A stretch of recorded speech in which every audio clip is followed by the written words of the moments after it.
Hello everyone, I'm Ryan Timmerman, the sports editor of the Sioux City Journal. Welcome to Playbook Pundits. This is Logan Shanks. He's the associate sports editor.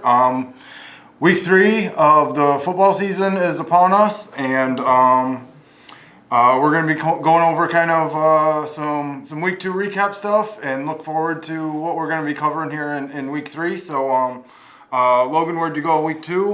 What stood out Week 2? Yeah, I was over in Hinton where they hosted Western Christian, who was down their starting quarterback. So Hinton kind of took advantage of that on defense. I believe they shut him out in that second half and really rode Gabe Anderson's awesome performance behind center, where whether it was left, right, he was really running all over the place. And the North Dakota commit really showed out for Hinton, and they improved to 2-0 at home.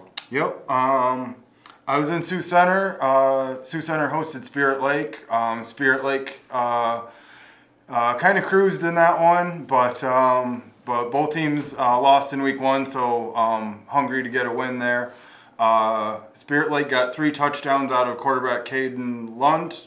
All 3 went to Dylan Stecker, and then Bodie Higgins had 3 rushing touchdowns too. That kind of took care of it. And they pretty much Sioux Center got a late touchdown, but yeah, Spirit Lake was super impressive. And then we had some other pretty good. We had some other standouts this week. Tony Palmer at South Sioux. What was it? 7 touchdowns. 7 touchdowns, I believe, sets a Nebraska record for his class. So, and I believe there was 1 on special teams, and the rest they came on offense. So yeah, he really kind of showed out in that game. Yep. And then as far as this week, what do we got going on this week? Yeah, so I'll be over at Elk Point-Jefferson, who's hosting Winter. The Elk Point-Jefferson kind of still trying to build off their kind of a dynasty that they have over there. They lost in the championship, South Dakota State Championship game last year, but the year before that, they went undefeated to win the state championship. So now they're looking to improve to 3-0 on the year, which would be their second time in 3 seasons. They defeated Mount Vernon Plankinton 36-33. They're going up against Winter now, who has outscored their opponents 60-6 in the first 2 weeks. For Elk Point-Jefferson, you're going to want to obviously look out for Keaton Gale, who's been their starting quarterback for a while now, and then their 2 tight ends set up with Ashton Fairbanks and Luke Schmitz. Ashton Fairbanks, kind of a 2-way threat for them, a big tight end, and they also use him as a linebacker who had 4 tackles for loss against MVP last week. Awesome. I will be going to OABCIG. They are hosting West Lyon. One of the better matchups across the state in Iowa. Again, the state is a couple weeks away from releasing its official rankings, but I've seen different places have this game as the game to watch and across the state. A couple places have both teams ranked in the top 2 or 3.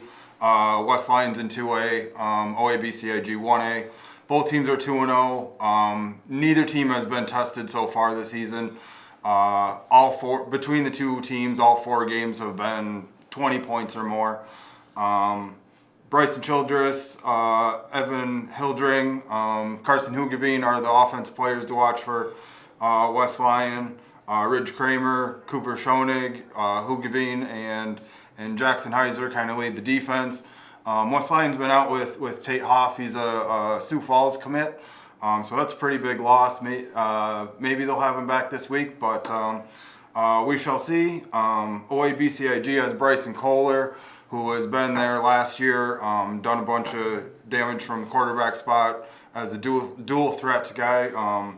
Gets out and rushes a lot too. 7 total touchdowns this season.